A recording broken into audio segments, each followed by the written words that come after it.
Miguelito Guerrero, escrito y dibujado por Mozaki. Este libro, bueno, puedo presumir de que yo conocí desde su génesis, lo conocí desde su génesis, y me llamó mucho la atención, bueno, primero que nada, el tema, porque desde el principio, bueno, pues es un thriller policíaco, pero además un thriller policíaco desarrollado en México, con las circunstancias de México. En una charla, Paco Ignacio Taibo II decía que no se podía hacer novela policíaca en México, porque la novela policíaca consistía precisamente, bueno, el thriller policíaco consistía precisamente en que había un criminal y la labor del protagonista, del héroe, era averiguar quién fue el criminal, ¿sí? Digamos, descifrar el enigma, ¿no?, de quién fue el asesino. El problema en México es que aquí todos sabemos quién es el asesino, el problema es que nadie lo puede agarrar. Entonces, por eso decía Paco Ignacio Taibo que aquí en México no se podía hacer novela gráfica, no, novela policial. Y lo que me llamó la atención es que, curiosamente, Mozaki, sin ser escritor de novela policíaca ni tener todas las pretensiones que mis amigos que conozco que tienen novela policíaca hacen, que al final acaban haciendo personajes medio raros, porque acaban siendo como de chunga, porque lo que quieren es reproducir los esquemas precisamente de la novela policíaca anglosajona y ponerla en México, pero no funciona efectivamente. Y sin embargo, yo sí presumo que Miguelito Guerrero sí es un relato policíaco, es mexicano y juega con los elementos de la idiosincrasia y la circunstancia mexicana. Entonces, la historia pues básicamente sí es sobre un asesinato y sí se sabe quién es el asesino, quién es el criminal. Y aquí el problema es más bien cómo resolver ese dilema. El dilema es precisamente en cómo hacer que la justicia funcione. Por eso es que Mozaki plantea que Miguelito Guerrero es ante todo un ejemplo moral. Es un personaje moral, es un personaje que trata de hacer lo correcto, es un personaje ético. Y entonces, al contrario que, por ejemplo, en la novela policíaca lo que se quiere es anteponer la razón frente a la barbarie del crimen, aquí lo que se está poniendo es la ética frente a la barbarie de la corrupción social, de la corrupción. Y eso es lo que me parece interesante y lo que me parece aportativo al género policial. Sí, yo de lo poco, mucho que he leído de novela policíaca mexicana, yo sí considero en ese aspecto que este libro de Miguelito Guerrero es innovador en el género. Entonces,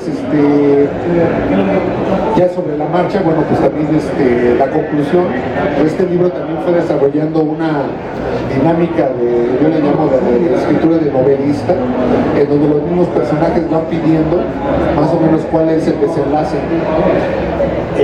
Me acuerdo que al principio no tenía muy claro para dónde iba el final.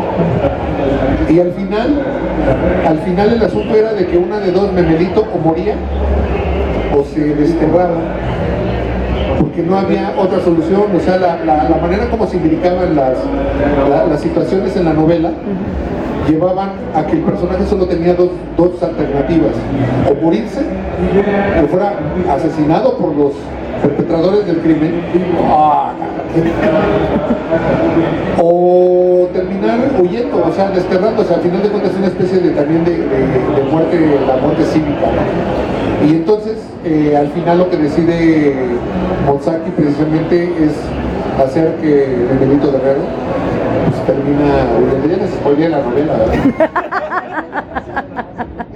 Ya valió madre. Y lo está viendo. Sí. Está clavando la mirada. Lo bueno es que somos pocos. No se van a enterar muchos. No me había dado cuenta, pero bueno. A lo que iba también es a esto, de que a mí el personaje de Miguelito me parece bastante interesante, e incluso se presta para hacer una especie de análisis sobre radiografía, precisamente si a esta novela le intentamos continuidad. Y entonces es curioso porque yo le hago la propuesta a Monsaki, pero Monsaki me dice que ya lo había pensado, que era más o menos ahora sí maestro. ¿Qué piensa usted hacer con Manuelito Guerrero? Surgió una propuesta, una idea que tuve de invitar a colegas y amigos para que dibujaran, reinterpretaran al personaje. ¿No lo trajiste, verdad? Híjole, no. Ah, bueno. Y me di cuenta que el personaje ya tenía su propia voz. No necesita de mí para sobresalir, para figurar. Los artistas que realmente lo interpretaron le dieron su toque y Memelito no pierde esa esencia que tiene. Ahí fue cuando dije, pinta como para despegar por sí solo. Y salió la charla con Clement, que él podría escribir historias de Memelito y otro más interpretarlo, lo cual se me hace completamente genial, ¿no?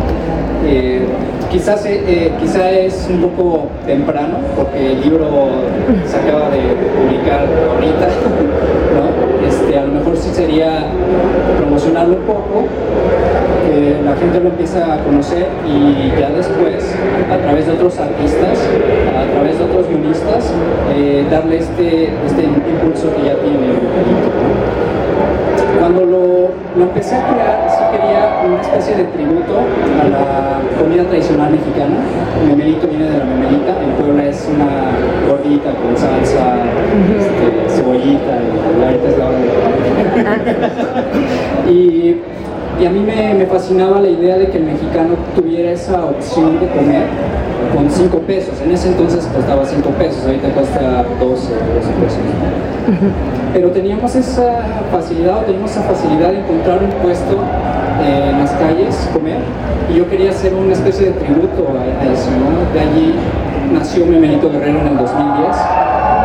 Lo quería volver icónico, pero para volver icónico un personaje tienes que crear una historia, tienes que hacer que las personas se sientan identificados, ya sea con el antagonista o con el mismo protagonista, ¿no? La historia en sí la dejé pasar hasta el 2014, que Festo sacó una convocatoria de publicar una novela gráfica, y yo tenía ganas de hacer una novela gráfica, entonces decidí tomar al personaje Memelito Guerrero.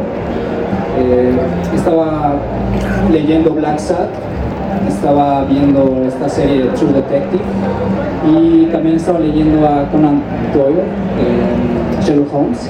Entonces todos estos elementos se mezclaron para hacer algo policíaco, pero sí me topé con la idea de no funciona en México.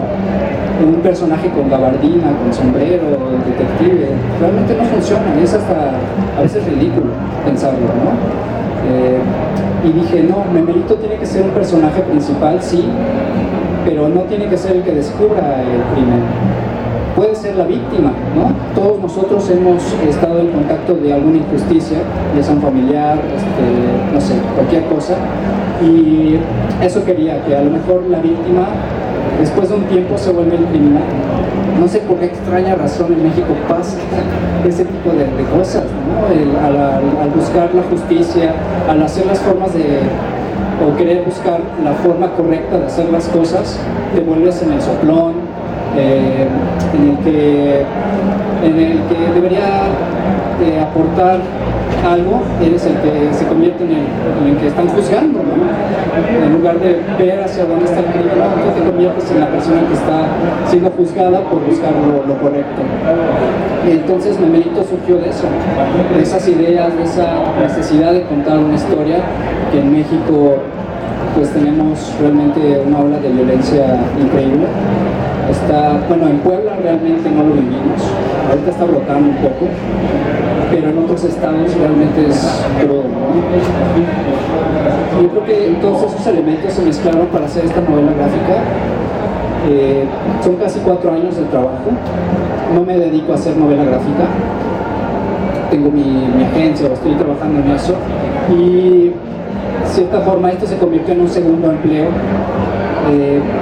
Un pasatiempo puede ser, pero una vez publicando, creo que una parte, te comprometes con los lectores.